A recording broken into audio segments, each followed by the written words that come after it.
You're listening to the Shorts and Series Podcast, episode 75. Today's podcast is brought to you by Audible.com. Get a free audiobook download and 30-day free trial at audibletrial.com/shortseries. With over 150,000 titles to choose from for your iPhone, Android, Kindle, or MP3 player. Today's podcast is also brought to you by Patreon. To figure out how you can help infuse our podcast with your awesomeness, visit patreon.com/PSM.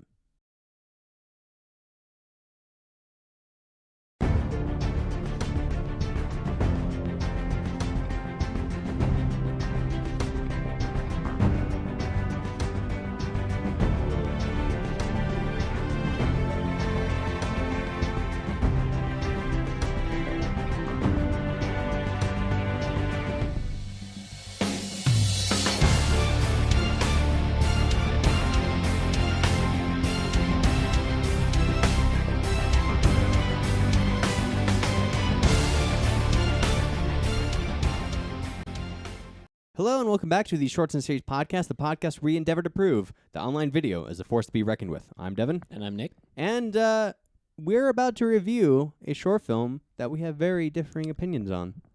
Yes. When I first saw this film several months ago, I thought, I like the visuals. It looks great, but I don't think there's enough there to review it.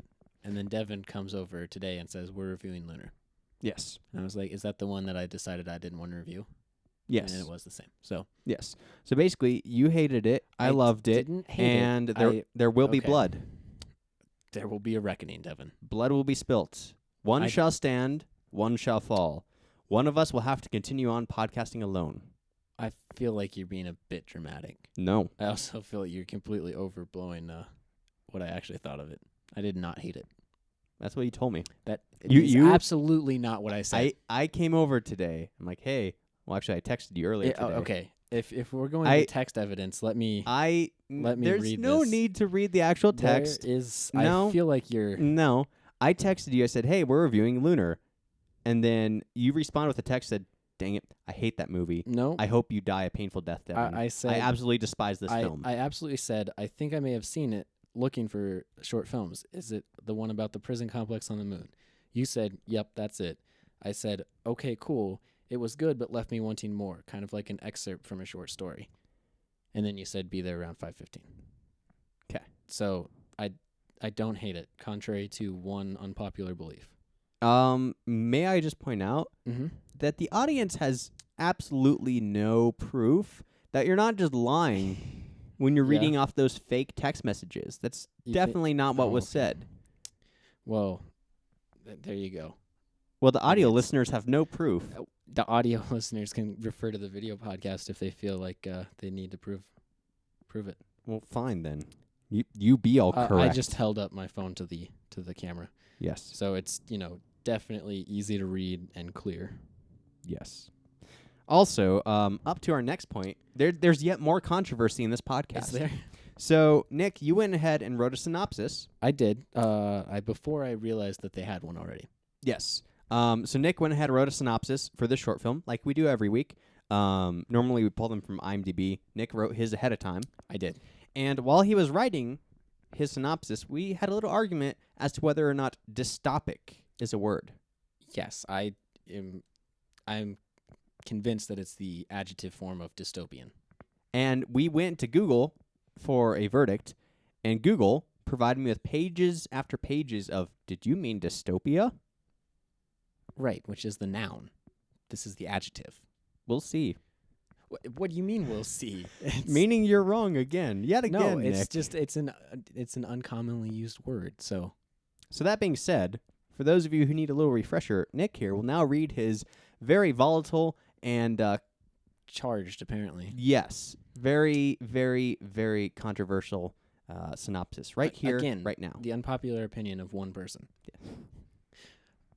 Life for the impoverished is unrelenting in this dystopic future where the See, Nick, you No, can't even read it correctly. yeah, If you that's- stumble at that word, No. it's because it's I not a real stumbled word. well after that word. It's The not a reason I'm not using my tablet. The font's a lot smaller. It's not a real word. Therefore, your brain didn't know what to say. Boom. Oh my god. Life for the impoverished is unrelenting in this dystopic future where the guilty are imprisoned on the moon. Yes. May I Yes. may I offer a counter reading of your synopsis?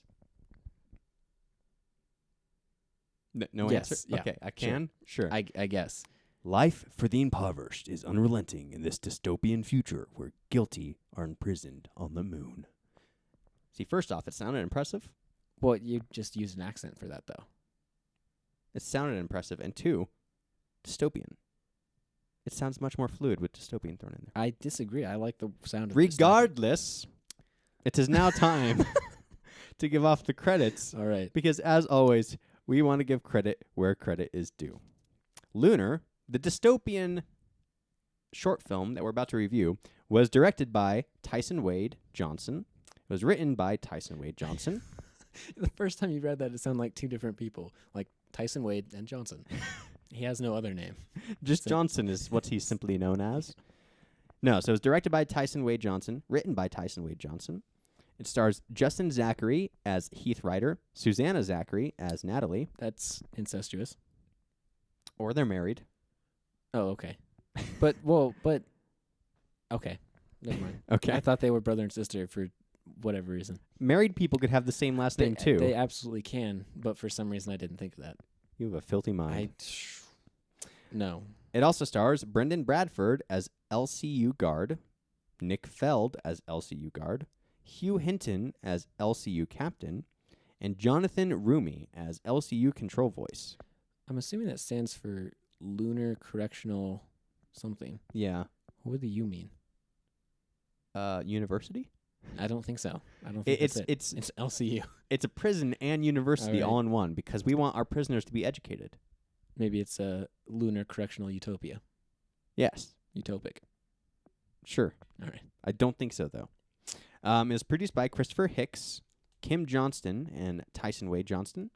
Music by Zach Lemon. Cinematography by Will H. Mayer. Film editing by Tyson Wade Johnson. Sound department by Brandon Jones. The visual department was Dean Fowler, Tyson Wade Johnson, and Rolf Moore, with special thanks to Christopher DeRoches and Scott Glassgold. I think someone named Dean should get a job as a dean. So he could be Dean. Or Dean Squared. Yes. If he's dean of the math department, I guess.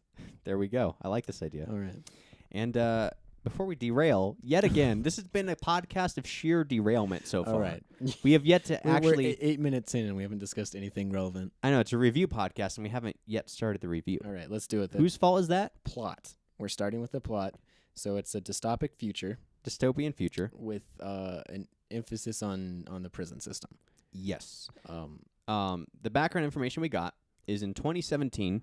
Yes, so soon. Soon, 3 years from now, prisons have reached max capacity.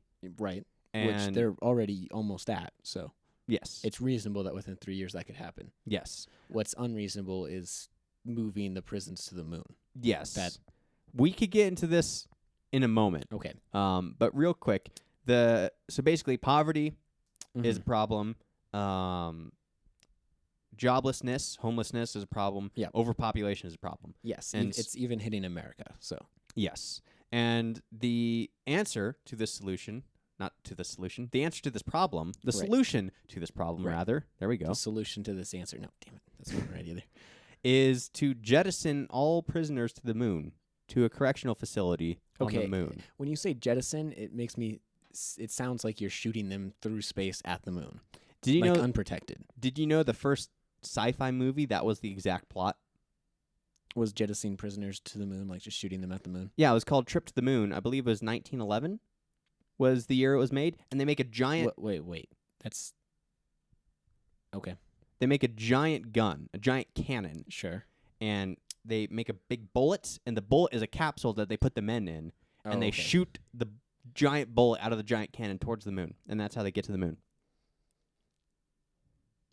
Okay, I see several things wrong with this. Oh yes, this was the I feel like this was much more an emphasis on the fiction side of science fiction. yes, definitely. But props for them to be able to pull that off in the early 1900s in film. Yes. When was the first film made? Late 1890s. It's disputed. Okay. Anywhere between I believe 1887 up to 1895. Okay. It seems like really quick they got to making the first sci-fi film. Oh yeah, that's because sci-fi is very, very objectively the best genre of Okay, film. objectively. Yes. All right. So that being said, they are deporting prisoners to the moon. Yes. And the reason I don't think that, because they start this in 2017. Right. So that's just 3 years from now. Supposedly. The cost of getting things to space is so unimaginably expensive to then Right. take that many people and materials to build an entire facility on the moon. And it's a huge facility from what we see. Yeah, Granted- it covers approximately a quarter of the visible moon surface. Yes. And now, granted, this film takes place in 2057, so they've had 40 years to build. But that's still extremely expensive. Absolutely. I think we've found out the reason why this world is so poverty-stricken. They've just taken all the money into building prison facilities on the moon and getting the prisoners there. All right. So how to avoid this? Don't send prisoners to the moon. Yes. Figure something else out. Yes. Okay. I think We've solved it. I think we can handle it. Underground facilities. There's plenty of underground. Or a revamp of the criminal system entirely. Like it's dumb. Yeah, the, but the American penal system is the most idiotic system. outside of that, even just with space, like having a space to house Okay. inmates. Right. They're Build up or down. yeah, you could build up. You could build skyscrapers. Mhm. There's a prison in Chicago where I used to live. It's just a skyscraper in the middle of the city. You could build under. That's a very strange place to put a prison. I thought so too, because you walk by all the time on your way to different classes. You're like, oh, there's a whole bunch of inmates in there, and one escaped when I was going to school there. Guess how they escaped? They jumped. Bed sheets tied in a rope. That's Legitimately, that's how they alright. got out. They don't have bars over the windows in the skyscraper prison. I don't know. I- I don't know how they did it. I feel like this isn't a real thing. It happened while Okay. I was there. All right. Anyway, so yeah, you can build up, you can build down, build underground. Mm-hmm. If you really need, I'm sure it'd still be more cost effective to build like floating prisons out in the water or like on oil rigs or something like that. Like you build a structure in the ocean. Okay. So you're describing the Arnold Schwarzenegger movie with Sylvester Stallone. What was it? Breakout? I don't, no clue. No, that came out like last year. Did it? It was really dumb. They sent he's like professionally breaks out of prisons to show the flaws, and they send him to an underwater facility that like the most rich people in the world send their hated enemies to disappear. And he meets up with Arnold Schwarzenegger, and they both break out of the prison. Okay. It is ridiculous. That sounds horrible.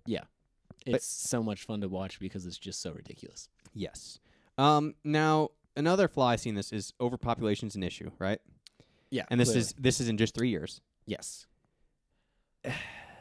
Current projected models of population Mm-hmm. say that we could hold up to 10 billion people on the planet, and then I would Sure. argue that you could hold even more if you're just smart with how you build, right? You're just talking pure physical space. Well, and resources combined together, because you need Okay, the space for right. the resources to be able to live. That's true. So projected models say we could fit 10 to 12 billion people on the planet. Sure. In 3 years, I don't think we're going to suddenly grow by like 5 billion people. Literally everyone on Earth has 3 babies in that time. Yes. That we could get there, We could. but let's not. Yes. Okay. So those are the minor issues I had with that. Well, my issue was the only reason to build a prison on space would be to have the On space itself. on- Build a prison on space. in space on the moon would be the indentured servitude would presumably be able to yield resources. There's been several sci-fi ideas about like going to Mars and building prisons there so you can excavate and get minerals and resources from Mars. The moon is really just rock. Yeah. Like there's not a lot of resource to be had there. So even if they are mining or doing labor of some kind, there's no profitability in that. Except for potentially, you have government regulations here on Earth. Mm-hmm. You then have the moon, which is presumably outside of any one governmental authority. Then you could get away with more sketchy stuff like experiments, as we see in the film. Right. So the way the film made it sound is like they're not prisoners, they're slaves. So presumably they're doing some kind of labor. Don't know what. Mhm. And they're being experimented on. They're lab rats. Yes. guess that might be viable, but it seems like there's a lot cheaper alternatives to sending all the prisoners to the moon and then experimenting on some of them. Yeah, I feel like there's got to be cheaper options. there probably is. Yeah, like building an underwater lab. Yes, or underground. Right. It's plausible. Or on an oil rig. Yes, those are our three options as we've discussed. Also, you have a note in here about the crimes being monitored by robotic sentries. Yes, this future is very Orwellian in nature. It's like robots are monitoring all street corners all the time, especially in the cities. They're large, imposing figures with big guns and constant surveillance. I believe that we even saw some surveillance drones. Yeah. And there's a lot of black and white film that looks almost like it might be detecting heat signatures of some kind as well. So everything everyone does is completely monitored All by the time? robots in 3 years. Yes. I don't think that's going to happen. Even if we had the robots that could do that in 3 years, we wouldn't have them mass-produced by then. Well, the issue starts in 3 years. The film takes place in Oh, 2057. that's right. I keep forgetting that. So they probably... They've been able to build some. Yeah. Right. So Yeah, I don't yeah, think we're going to have the Sentinels yet. Yeah, in 3 Okay. years. We'll have them in 43 years. Okay. So That is definitely more believable. But there's there's more practical ways to go about monitoring a culture if you want to, like through their webcams. maybe, but We have cameras there everywhere might not anyway. be more efficient ways. Like that might be one of the more efficient, especially because the petty criminals, because they capture this guy for Stealing bread. stealing bread and having a baby. Yes. Which, clearly life sentence things to do. That was very coherent. I lost the word. Like crime, but there's a better word for it. I don't know. Okay. It's clearly a crime deserving the punishment of full life sentence in space. Oh, yeah, definitely. Absolutely. Everyone would agree to that. And I'm arguing that the people who have to steal bread to survive probably don't have webcams. Well, this is in 2057. Okay, where webcams are literally cheaper than bread. Yes. Ugh. Hey, it's a dystopic future. I mean, they might hand out webcams or something, but the point is, if these are the kind of petty crimes you're after, having the robots might be one of the most efficient ways to go about it. This is true. Also, mainly, I think the main reason for having the robotic sentinels, they look cool. They do look cool. The CG was great. They looked almost like they were there, but it was you could kind of tell they weren't. Yes. Especially in the farther away shots. Like I'm thinking of the shot from across the street where you see the tents and the people walking behind the robot. Like you can kind of tell that it's not actually there. Yes.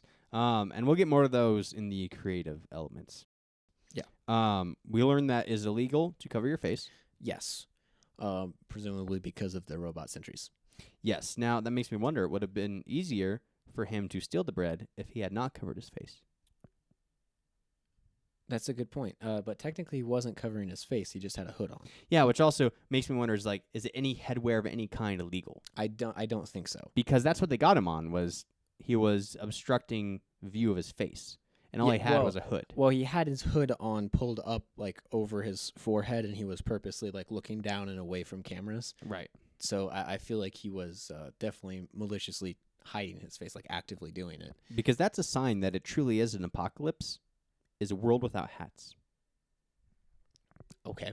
I mean, imagine a world without fezzes or sombreros or cowboy hats or top hats. That's a sad feel like world. Hats could be one of the first things to go. No. No? All right. Apparently you have a much stronger affinity to hats. Well, I'm just saying, if they're going for like the full facial coverage, like any kind of, like he's just wearing a hood, and that was presumably illegal, does that mean they can't wear hats? Because it could still be argued that it's obscuring your face. Maybe, but again, I think it depends on what you're doing. Like if you're just going about your day wearing a hat, it's probably fine. But if you are wearing a wide brim hat and purposely looking down at the ground so that you're not being seen by cameras, then you're hiding your face. Gotcha. So yeah, so they can't hide their face. No. And apparently can't have babies without consent. that's what, because it was unregistered childbirth, I believe, was his crime. Now, does that mean you have to go like get a baby making permit? Yeah, I would assume that you would have to apply to make babies. Okay. So I'm wondering, like, if you have to register everything beforehand, like the child's name will be this and blah, blah, blah, and here's the paperwork. And I don't think so. I think it would be more of, okay, we have this many billion people on the planet. Can we afford one more? What is your financial situation? Can you afford one more? And, like, essentially, are you good enough parents to warrant having another child when we don't have space for very many more? Gotcha. So I would assume it's more of a population control thing. Gotcha. So they want to cultivate a better population at the same time. That makes sense. Yeah. I mean, Kind of limits freedom of choice, but it does. And it's somewhat similar to what some countries are already doing today. I believe China recently actually lifted that policy. They used to have like a 1 or 2 kid policy, I believe. yes. And they recently lifted that. They did because it was leading to a bunch of discarded female children. Yes. Because the females couldn't carry on the lineage, essentially. Pretty bad situation. So apparently it doesn't work very well. No. Yet that is our method of choice in the 2050s. Apparently. I don't think it's the method of most people's choice. No. So that gets him arrested. We have a chase through the alleyways. Yes. And then he gets shot by some kind of like yeah, anti-gravity like gun or grav gun. I kind of figured the grav gun or maybe the physics gun from Gary's Mod. Oh, That's yeah. kind of what it looked like. It was the physics gun. So they just developed that. Okay. So yeah. Valve got a special commission Yep. for the government to develop this real-life Gary's Mod gun. I don't think Valve has the actual physics degrees to do that, but No, but they have the conceptual idea. So maybe they teamed up with like a government contractor or a Okay. military contractor, and they developed the gun from Gary's Mod. Okay. And then they just installed in some robots so that they could levitate dudes. Pretty scary technology. You pretty much can't outrun it. Like he stood no chance against those robots. This is true. And he then gets himself to the moon. Yes, incarcerated in lunar prisons. Yes. Although he doesn't stay, I don't think he even gets placed in the prisons. No, I believe he was in the prison for a while, and then he's on a transport vessel to the lab section. Gotcha. Is the way I interpreted it. So he's in their prison, and he's like, you don't know what they're doing to these people. They're basically slaves, and they're lab rats and whatnot, and I'm next. And I think that I'm next meant that he's going to the medical side of it to be a lab rat. But he manages to get hold of a rather convenient axe. Yep. Which, Kill the what are you doing with an axe on the moon in a spaceship? Yeah. Nothing. There's literally no need for an axe. That sounds like a phrase from like Future Clue. If you're playing Clue, it was with an axe on the moon in the spaceship. All right. Yep. We should make a sci-fi clue board. I feel like that would be a good thing. There we go. But there's no reason for the axe except the fact that it looks creepy. Yes, and to kill the crew of the shuttle. Well, he kills the one guy and then just takes a gun, which I feel like he should have maybe had a more crude weapon, like a piece of metal or a moon rock or something, and bash the guy's head in. Like that probably would have been a little bit more believable than he found an axe on a spaceship. Right. Because I would understand a pickaxe Moon. if they were mining the moon. Yeah. That would make sense. But an actual axe, there's no trees. Like if he had a moon rock, it's like the lunar equivalent of a shank. Yes. Yep. And then he could just bash the guy's head in. A lunar shank. And then get the gun, and he's good to go. Yeah. And he kills the whole crew, gets in the cabin. Conveniently knows how to fly it. Well, and that was going to be my next argument. It's like, oh, he apparently knows how to fly a space shuttle. Mm-hmm. He does crash it into Earth.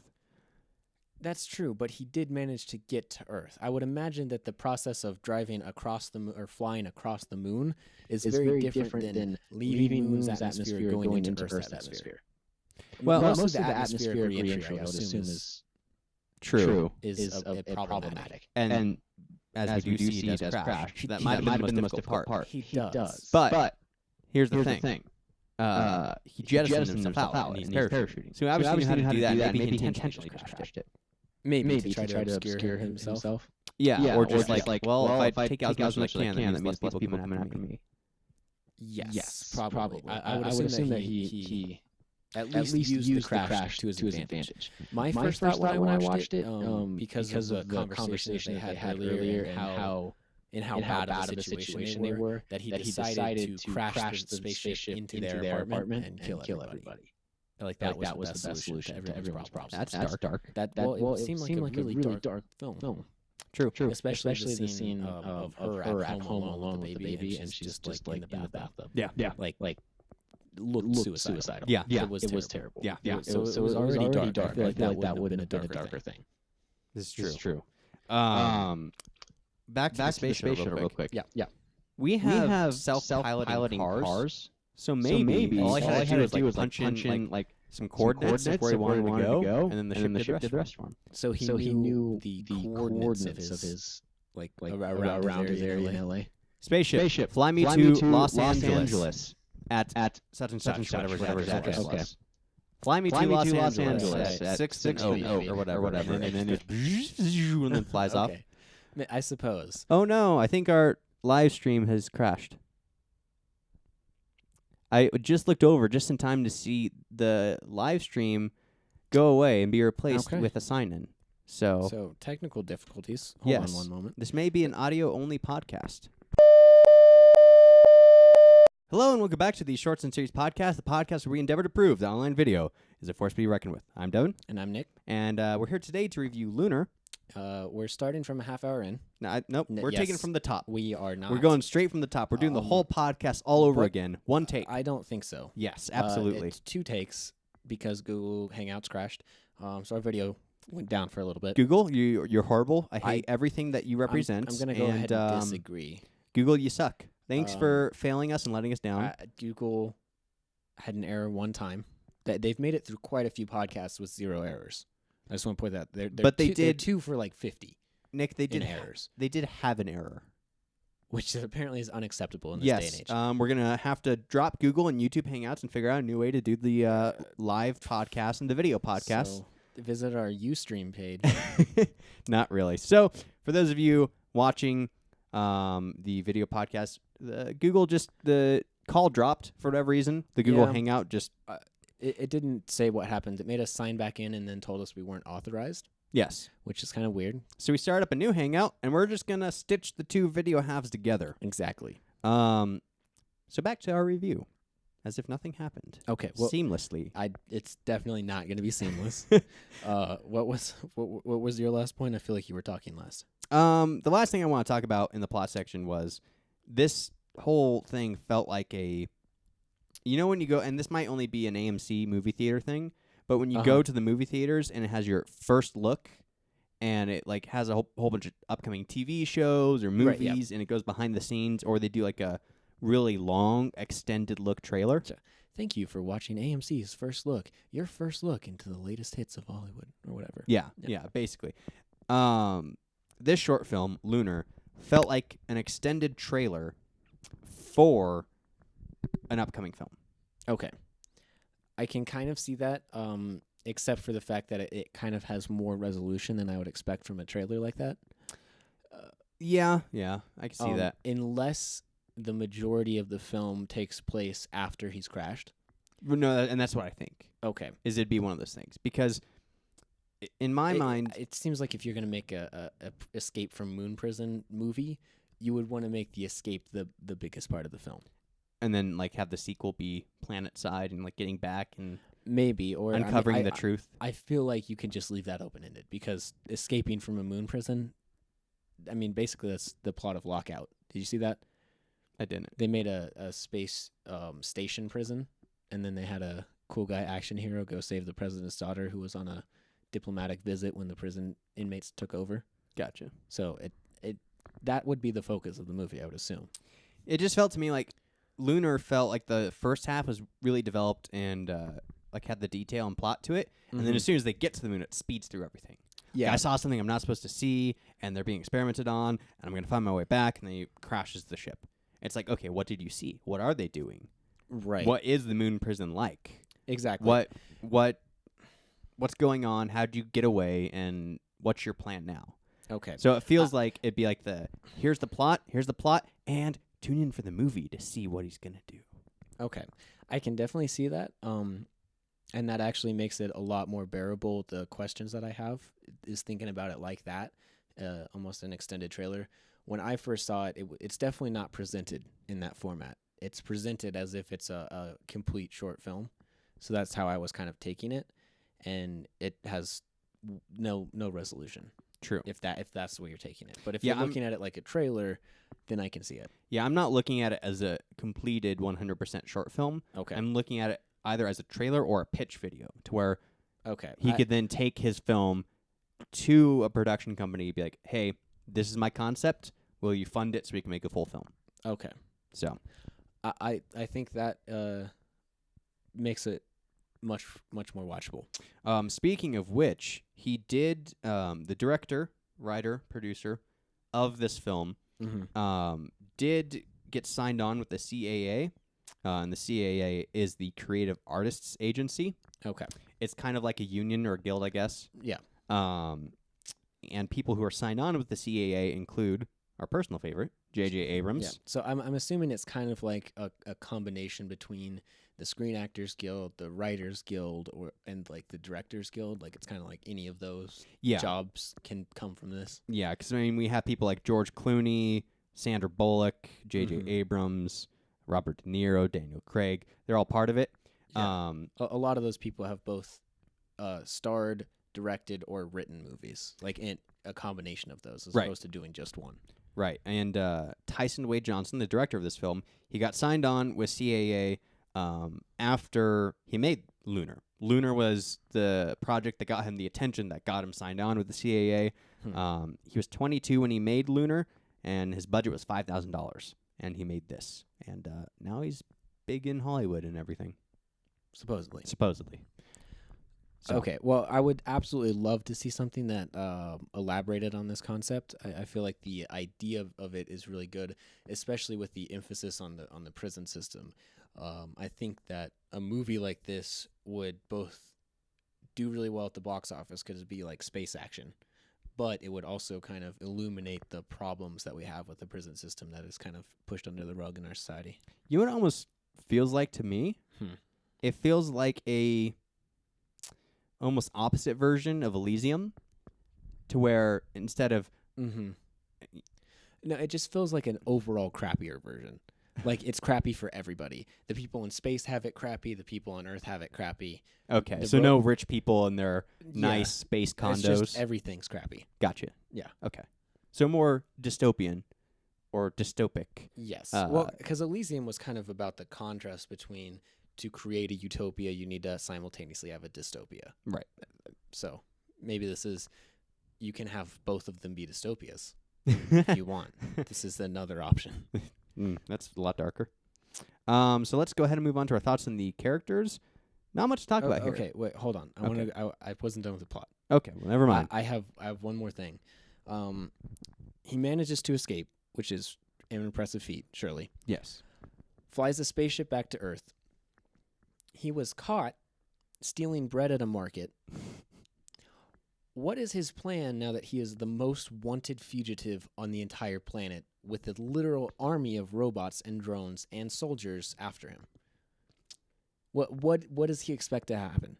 I guess we'll have to tune into the full feature-length movie to find out. Apparently. This is part of the reason why I thought he crashed into the building and killed everyone, because that was the best solution. Otherwise, he's just going to be hunted down for the rest of his life. They saw him on the parachute, so he doesn't have long. Right. And if he does escape, what is he going to do? It's going to be infinitely more difficult for him to obtain food to feed his family. And these are the compelling questions that make for a great film. I suppose. But it's like, there's no plan. Like, once you get to the moon, even if you escape, then there's no solace to be found on Earth. True. So that was my big problem with it. That was my gripe that made me not want to review it. We will have to watch the movie, Nick. Okay. You're putting a lot of emphasis on the fact it's going to get made. All right. I'm confident about that. Okay.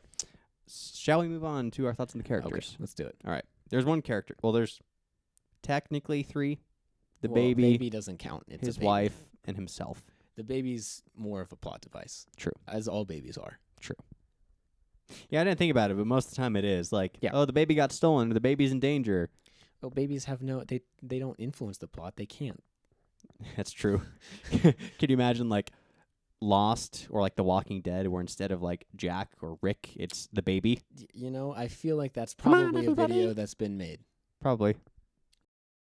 Okay. That was something you just did. So, We have the impoverished man and his wife, essentially. yes. He's stealing food, a loaf of bread for them to survive. Yes. We don't know much except for we know that he's desperate. Yes. We know that he is either lucky or resourceful or both. Yes, because he manages to have an apartment of some kind. Yes. Whether that's paid for or he's squatting, it's unknown. Right. And he's clever because he can, break out of a moon prison. Yeah, pretty clever. And he presumably got away for a long time with stealing food and whatnot. Yeah. But he broke out of a moon prison, He Nick. did break out of a moon prison. That requires a lot of intelligence, a lot of wit, and presumably some amount of strength, too. Because, he had to kill the whole crew. I would imagine a fair amount of luck. He escaped a prison on the moon. Thank you for using your illustration to demonstrate. Yes, I agree that he is definitely impressive and resourceful, but he is also bad at planning. Yeah, that's true. Definitely bad at planning. Yes. And that's about all we know. Okay. That's literally all we have in characters. Well, the wife, I don't know if they're married. The woman that he has a child with is unhappy. True. I would say. She seemed suicidal, very angry at the baby for making noise. I'm assuming that comes just from pure desperation. Angry at him for leaving her? Yeah. Yeah, because it was 100% his choice that a robot used a gravity gun and stole him to the moon. Well, it's a dystopian world, and she doesn't know, if she's going to have food or where her life is going, if the authorities are going to track her down, too, if she's going to get her man back, if she's going to die alone in that apartment. I think that's probably more likely. Yeah, probably. By her own hand. Presumably. Yeah. Unless he comes parachuting through the window and, strikes an action pose. Don't worry, I'm here. Then the robots show up and arrest everybody, including the baby. Yes. And send them all to be moon slaves. Yes. Including the baby. That got dark. No, it started dark. Yeah, that's true.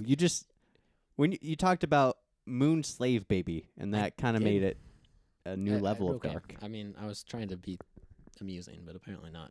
So that's all we have on characters. No real depth. Yeah. For the depth, we'll have to wait for the movie. Apparently.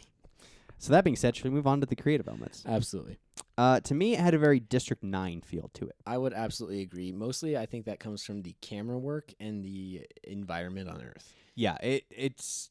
Especially with the robots. From a stylistic standpoint, it had a District 9 feel. The robots felt a lot like the mech suits. Yes. As they were policing a sort of ghetto area. Right, and that the establishing shots of downtown LA kind of felt like the alien ghettos from District 9. Johannesburg. Yeah. And the ships even had a similar feel to the They did, yeah. ships from District 9. So had a very District 9 inspired feel to me. Yeah. Even things such as the color palette kind of reminded me of District 9. With everything except there was no color for aliens, just drab, dreary death. Yes.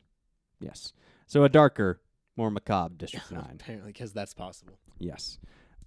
Even the way your next point here is the robots communicating with each other. Yes, they have subtitles over what the robots are saying, and it's sort of like a garbled nonsense that's vaguely reminiscent of human language. Right. Even that sounded like a synthesized or mechanized version of the aliens' speech patterns from District 9. Because the aliens from District 9 kind of communicated through weird garbled clicks that somewhat resembled speech. And to me, it feels like the alien's voice run through a robot synthesizer. And then through 8 more. Yeah. It felt like... Can you give a vocal demonstration? No, because I don't have 8 filters applied to my voice right now. True. This was another part that stylistically I didn't like.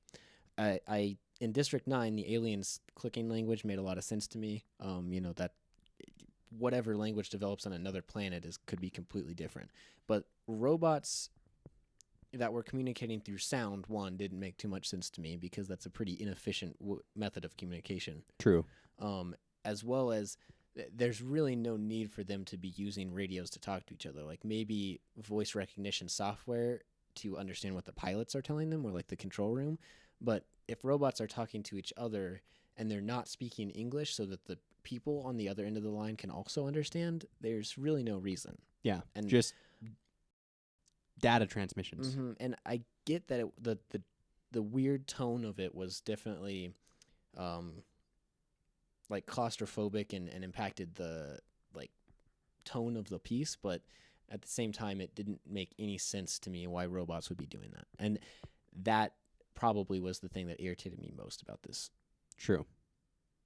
Yeah, the robots don't really need computers. When you're sending an email, you don't hear Exactly. coming from your computer. Just be really annoying. Yeah. Anytime any data was sent from one electronic device to another, you'd hear like as they're communicating. Yeah. Yeah, that'd be annoying. It would be. And it's not necessary. Absolutely. The only time it was necessary is back in the days of dial-up. And even then, I don't think so. Yeah. They made those too loud, I feel like. Yeah. I did like stylistically, there's this weird but cool blend that worked of high tech and poverty because like it felt very ghetto and run down and just extreme poverty. Yes. But like he's walking past, there's a whole bunch of like floating electronic interfaces. Yeah. Like just weird blue advertisements or interfaces that were holographic and just floating in the air.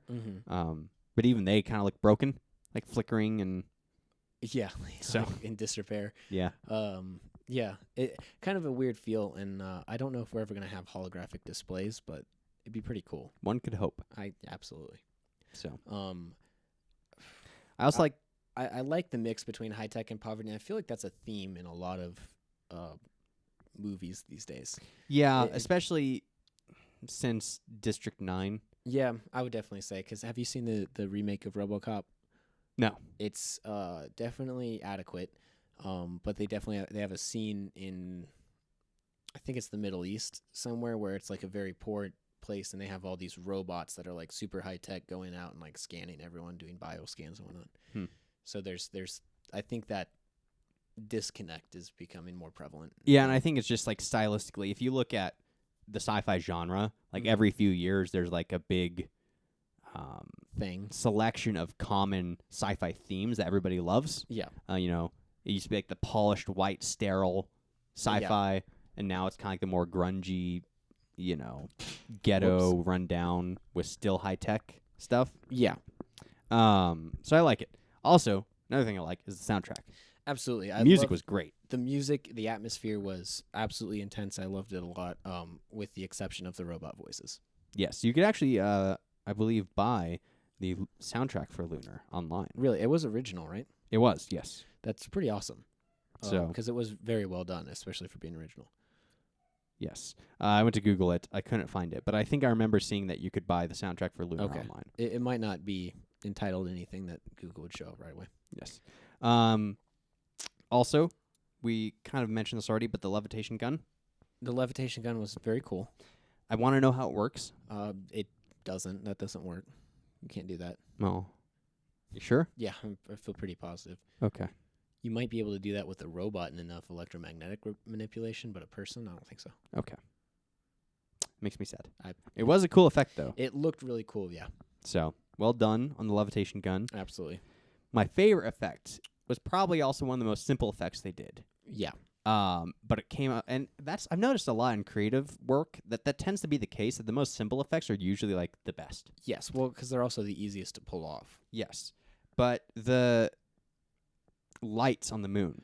Absolutely. The complex on the moon, as seen from Earth, looks super cool. Amazing. Yeah, because it essentially was it looked a lot like a shot of Earth from space at nighttime with the lights ringing cities and whatnot. Yeah.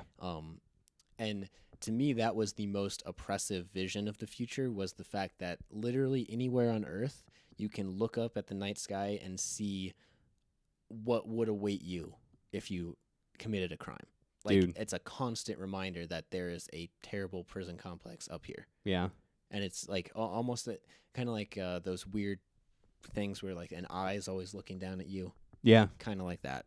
It was very cool, though. I just like the look of it. Absolutely. Especially the shots, like the moon at dusk, Mm-hmm. and you have like the sunset, but you can still see like the compound of the moon. Yeah. Very cool. It definitely it looked awesome. Very believable Yeah. as well. Because again, it's a rather easy effect to pull off. Because Mm-hmm.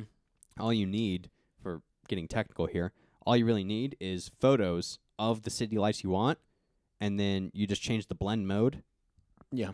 And then overlay it, and you're good. That's it. Pretty much. I mean, we've put Death Stars in some of our videos before Yeah. using the same technique. Absolutely. That's actually when I saw the moon with the city on it. That's what I thought of was our film with the Death Star. Yeah, it's pretty easy. Yeah. All you need is a black background and some lights, and then change the blend mode. Super easy. So yeah, really like the moon effect, and which is good because that was kind of the whole point of the film. Mm-hmm. Was hey, prisoners on the moon. Yep. So, is there anything else you want to talk about before we move on to the next point? I just we were talking about the cost of shipping prisoners to the moon earlier, and one of the things that we kind of glossed over was the fact they have these ships which appear to just be essentially all-terrain spaceships. They can fly and like hover presumably like indefinitely above Earth and the moon, and then also make the journey across space at will to the moon. Yes. Which, our previous attempts to go to the moon required months of meticulous mathematical planning and correct timing of the launch, and probably a fair amount of luck just to get to the moon once. Your point? That it's very impressive that they have essentially drop ships that can travel between Earth and the moon freely. Yeah, you know what the explanation for that is? It's the future, man. I guess. And also the expense of fuel that it would take because he's one prisoner. Presumably that ship is not full of Right. prisoners. Like it doesn't have a full cargo bay of prisoners. Right. And it just goes to the moon. For one guy who committed petty theft, Yes. it's worth that to ship him to the moon. Apparently. It impressed me that that was there. I feel almost like it would have been a darker situation if they had to collect the criminals in a facility like a penitentiary like it is today, only it was more cramped because they were essentially just waiting until they had enough prisoners to pack them into a spaceship like sardines and then launch one spaceship up to the moon all the time with almost no hope of getting back. Like the only shuttles that were able to go back from the moon were the ones that the workers could use to travel. That'd almost be cool too is when they get to the moon, there's like a spaceship graveyard for like ships whose landings didn't work. Yeah. So where they just crash in the moon. Like, Abs- well, see those bodies floating over there with all that rubble? Yeah, that's ships. You're luckier than them because Apparently. they didn't even make it. That'd be cool. That would be very cool. I'd like that. Yeah. So I feel like that was almost a missed opportunity. Like they made the spaceships too cool. Yeah. Yeah, that's true. But hey, it's sci-fi. It's supposed to be cool. Yeah, I guess so. So shall I move on to the next segment? I think so. To move on to how this folds up against big-time media, first we're going to start off with the ratings, as we always do. On IMDb, Lunar got a 6.4 out of 10, and on YouTube, it got a 9.32 out of 10. So YouTube, more accurate rating, I would say. Yes. What What would you give it? Such certainty in your voice. I don't have any certainty. Do you know what you would give it while I think about mine? 8.8. 8.8. That's pretty good. It is. Okay. Can I give it 2 ratings? One Clarify.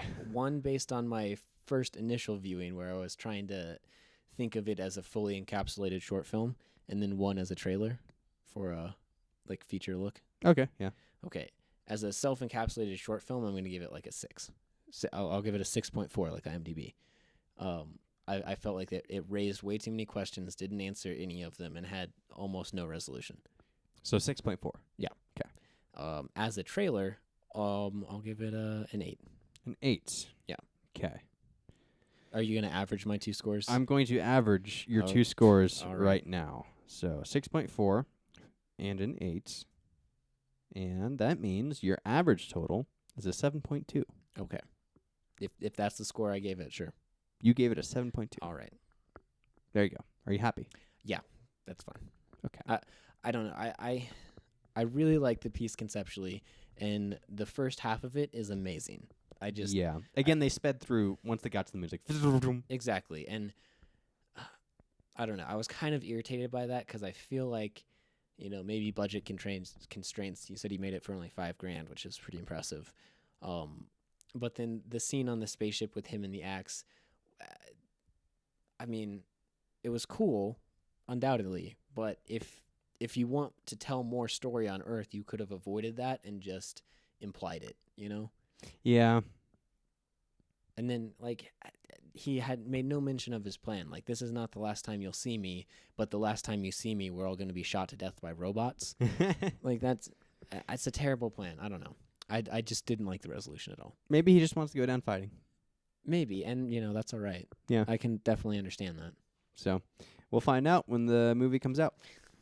You keep insisting it's going to happen. Yeah, well, and again, even if he pitches this as a movie, even if this got him into the guild, that might not be the project he wants to work on. That's true. He might have already done enough to be satisfied with where it's at. That's true. I want to see a Lunar film, is what I'm saying. Okay, I do too. I'm Okay. not saying that I don't. I'm just doubting its likeliness. True. So yeah, I guess to sum up my thoughts about how this holds up against big time media is, as its own, it doesn't. Mm-hmm. As a pitch for a full film, it does. Absolutely. So if this was the trailer for a full film, I would absolutely see this opening weekend. Yes. So would I. But that being said, that wraps up our review. I think so. So, shall we give out our contact information? Yes, but next week we're watching Nuka Break Season 2, Episode 2. Episode 2. Yes, so be sure to go watch that. It's also post-apocalyptic and dystopian, but much more lighthearted. Yeah, still kind of dark. Still kind of but dark. Also very lighthearted. Comedic, lighthearted, and Yep. fun. If you've So ever played better than this, I guess. Yes, if you ever played the Fallout games, you'll love it. Absolutely. So Fallout Nuka Break, Season 2, Episode 2, go watch it. Yep. And then let us know what you thought about it by sending us some feedback. Our email is feedback@proactivesoccermedia.com, or you can call our Google Voice line at 720-295-0885. Yes, you could also leave your feedback in the YouTube comments section on our YouTube page, which is youtube.com/proactivesoccers. Also, we have a Facebook, Facebook.com/proactivesoccermedia, a Twitter, Twitter.com/PSM_company, and a website. proactivesoccermedia.squarespace.com. Yes, you can also check out our personal Twitters. I'm at ProSlackerNick. And I'm at Devin_H. That's DEVYNN_H. And again, we want to remind you guys, Audible's amazing. Yes, over 150,000 downloadable titles. Yes. And you get one for free. And you also get a free month of Audible. Right, yeah. Yes. It's awesome. It is. So try out their service. If only to prove me right. Because I have this theory. Okay. Some may call it a conspiracy theory. But did you know Audible is an Amazon company? Yes. Right? Okay. Now that that's established, I have a theory that Google and Amazon will eventually rule the entire world. Okay?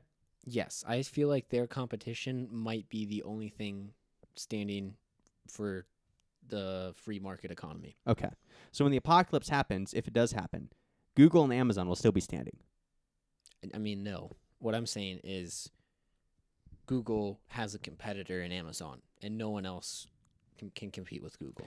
Right. Okay. So they're big. They're the big two giants of the economy. Yeah. And so they'll always have each other as competitors, Hopefully. and they will eventually rule the entire world. Okay. Yes. So you could help prove me right, so I could say I told you so to all the people who naysayed me That's worth it. by signing up audibletrial.com/short series. Get yourself a free audiobook and free month, and then maybe try them out for real. Go for their service and prove me right. You could help Or- them onto world domination, so I can have bragging rights. Okay. That's what it Or comes down to. you could prove me right, and I think that the link is still working. So prove me right by signing up at the link. And Okay. then we'll know that it's still working. Okay. I think mine's a bit more grandiose. It is, but And impressive. mine is realistic and not as dark. I think that sums us up pretty well. I'm grandiose and huge ideas that are very grandiose and epic, and you're just like, yeah, but I'm realistic. My ideas will actually work. Okay. There we go. Yeah. Well- it works out, I guess. Yes. If you don't want to take a side one way or the other, you want to remain a neutral ground, that's okay. We still have ways for you to help support us. And we love you anyways. Yes. Nick more than me. You can go over to our Cafe Press store, cafepress.com/proactivesoccermedia. or if you don't want anything for your money at all, you just want to give us money and not get anything in return, you could do well, that. they get the podcast in return. You do get the podcast in return. That's Patreon at patreon.com/PSM. Yes, it's a pretty cool service. Yes, you should try it out. All right, and that being said, Try it out. Try out giving us money. yes. You know, All right. it's what people do. Okay. All right, and that being said, that's going to wrap up the podcast. We will see you next week for this podcast, Shorts and Series podcast, and Live on Sunday, recorded on Monday. yes, and for the talk show podcast, Practice Slacker podcast, Live on Thursday, recorded on Friday. yes, and we will see you then. Goodbye. Adios. Don't get sent to the moon.